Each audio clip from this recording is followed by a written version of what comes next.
आज तेरे टुकड़े टुकड़े कर दूंगा। आज दिखाऊंगा तुझे अपनी ताकत। हाँ, आ रहा हूं।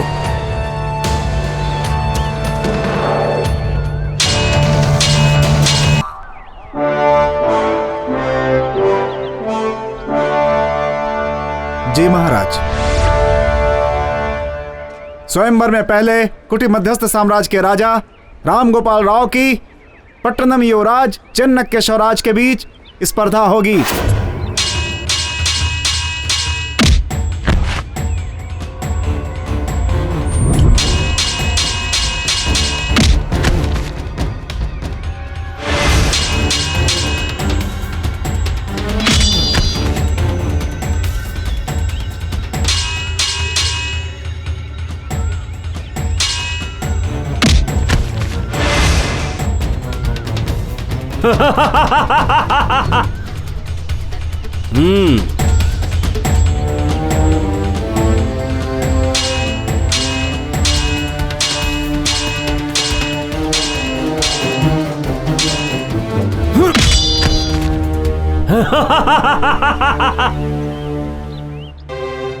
तिम्मम्मा मेरी है।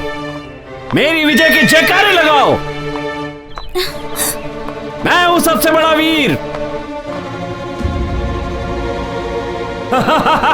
तिम्मम्मा मेरी है। अगर किसी में हिम्मत है तो सामने आए। मैं हूं बालवीर।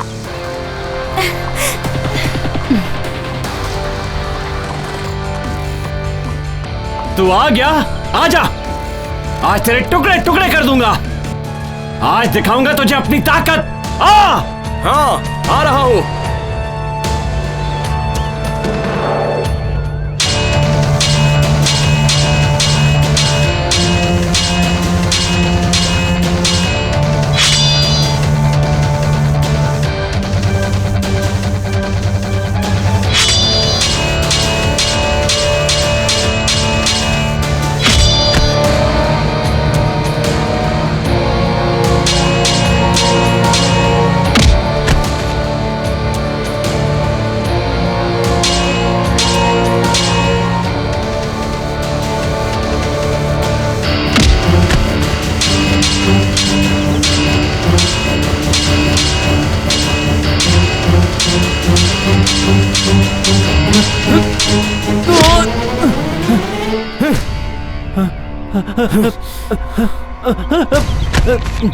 नहीं, मुझे मत मारो, मुझे मत मारो।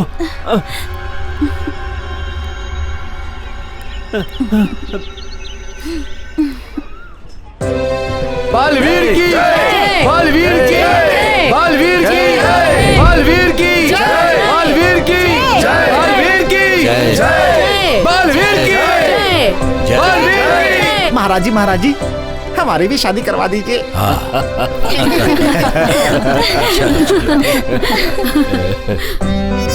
आयुष्मान बाबा।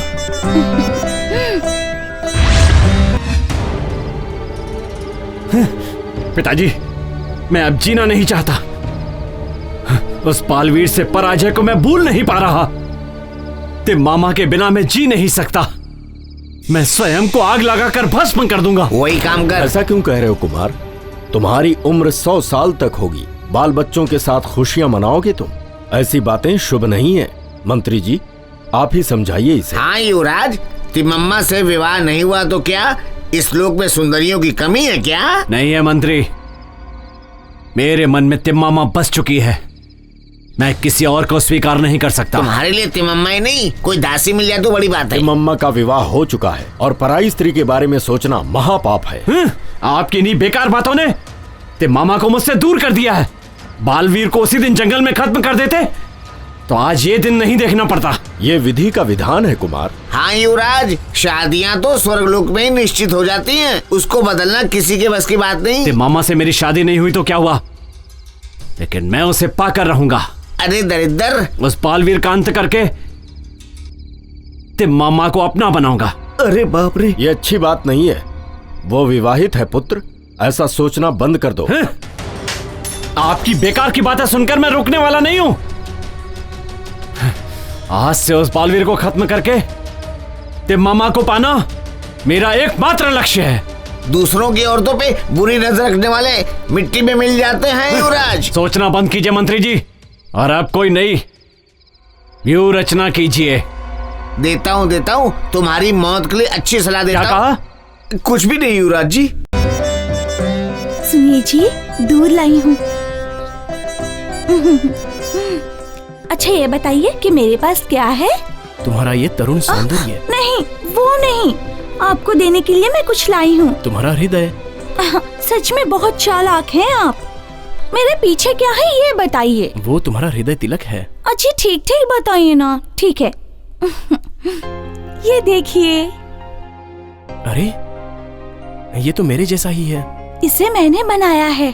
फिर भी मुझे देखे बिना तुमने मेरी प्रतिमा बनाई कैसे? भैया नारायण ने आपकी रूपरेखा का वर्णन किया तो मैंने चित्र बना दिया। तुमने मुझे तुम्हारे हृदय में कैद करके ये चित्र बनाया होगा। हाँ, ठीक है, तुम बिल्कुल सही जीवन साथी हो मेरी। अच्छा, तुम स्वयंवर के लिए कैसे राजी हो गई? क्योंकि मैं जानती थी कि स्वयंवर आप ही जीतेंगे। मैं आऊंगा ये तुम्हें कैसे पता था? अगर मैं नहीं आता तो तुम उस फणींद्र से। ऐसा मत कहिए, मैं आपके बिना जिंदा नहीं रह सकती, इसलिए मैं अपना प्राण त्यागने वाली थी। लेकिन श्रीनिवास जी और अलुवेल मंगम्मा मेरे सपने में आकर मुझे दर्शन देकर कहा कि बालवीर स्वयंवर में आएंगे।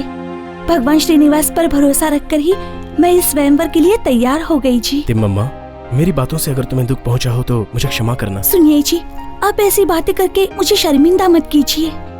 मैं आपके लिए कार्यदासी हूँ, करुणा के लिए मंत्री हूँ, भोजन के लिए माता हूँ और रंभा की तरह मैं आपको प्यार करना चाहती हूँ जी। बस तिम्मम्मा, इस खुशी के समय में दुख के लिए कोई भी जगह नहीं है।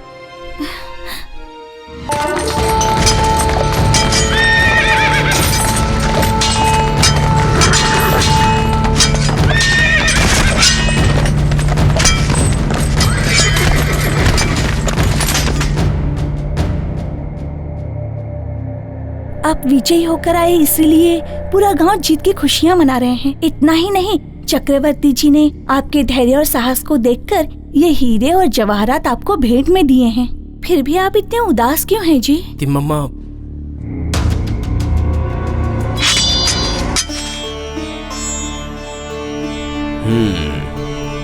ये लो। सैनिकों, इसे बंदी बनाओ। मैं बहुत ही कृतज्ञ हूँ। अगर आप ना आते तो मेरा क्या होता? मेरे होते हुए ऐसा हो सकता है क्या राजन?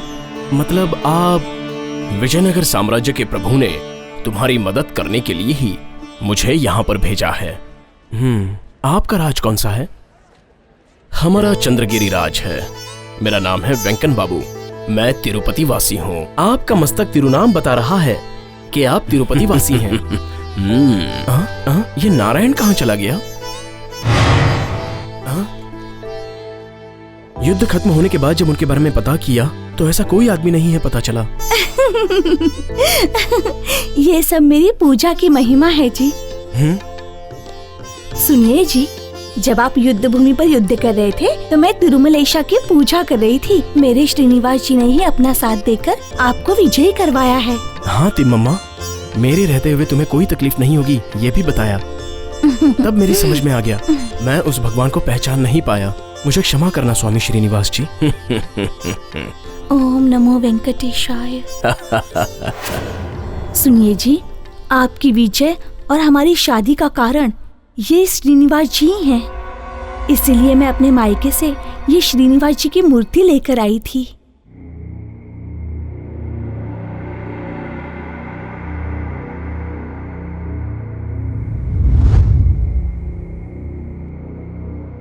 सुब्बा रायडू, इधर आओ। जी बहन जी। उपहार है। हाँ ठीक है बहन जी। सुब्बा रायडू, हार लेकर ऐसे ही जा रहे हो? ले जाने के लिए तो दिए ना बहन जी। हार दिया है तो उसकी कीमत है। तुम्हें मेरा एक काम करना होगा। बताइए बहन जी। वो तिम्मम्मा जिस मूर्ति की पूजा करने वाली है, मैं चाहती हूँ वो मूर्ति तुम कुएं में डाल दो। ये नहीं होगा। वो भगवान की मूर्ति है। वो सच के भगवान नहीं है, मिट्टी के हैं। चिंता मत करो, कुछ नहीं होगा। तब तो ठीक है। अब उसकी कोई चाल नहीं चलेगी।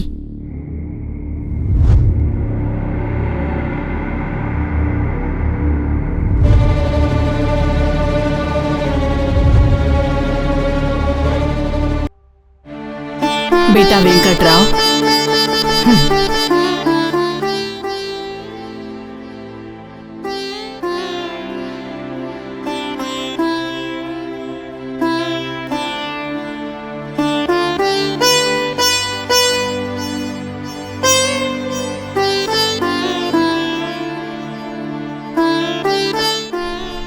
विजयी भव, सौभाग्यवती भव।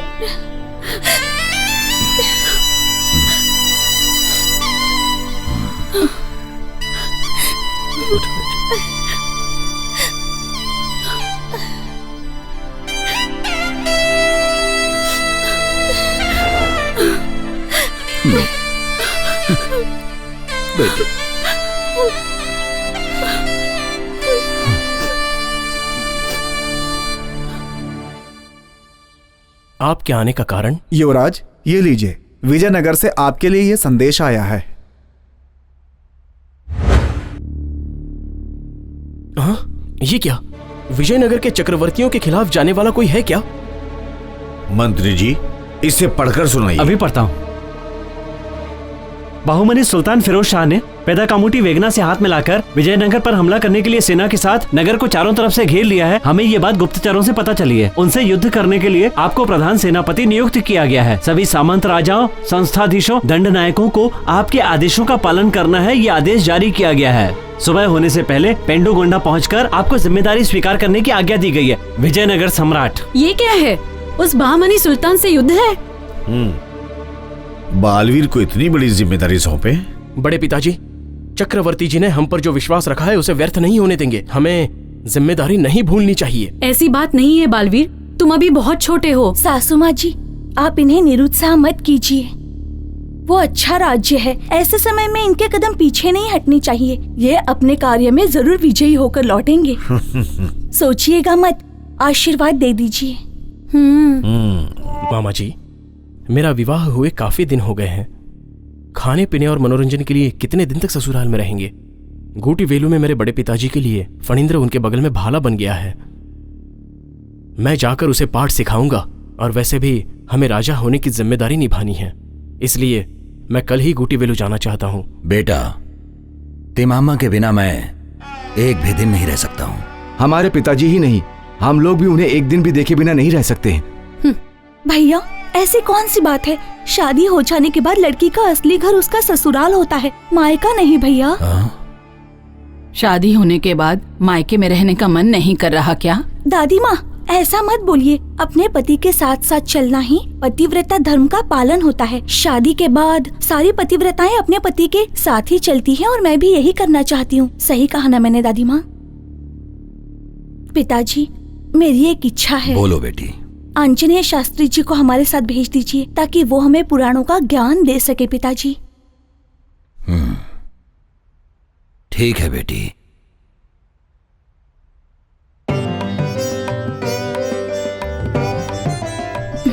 सुनिए जी, क्या मैं एक बात पूछ सकती हूँ आपसे? बिल्कुल पूछ सकती हो। मैं बहुत ही श्रद्धा भाव से वेंकटेश्वर स्वामी जी की पूजा करती हूँ। क्या मैं इन्हें अपने साथ ला सकती हूँ? क्या मम्मा, ये कैसा प्रश्न है? भगवान की मूर्ति ले जाने के लिए कोई मना कर सकता है क्या? ऐसी बात नहीं है जी, रंगराज जी शिव भक्त है ना, इसलिए पूछ रही हूँ। अरे पगली तिम्मम्मा, शिव केशव के बीच में अंतर नहीं होता। तुम बिना संकोच किए मूर्ति अपने साथ ला सकती हो। संभल के जाना तिम्मम्मा, अपना ख्याल रखना। जल्दी आओ। आ रही हूँ भाभी।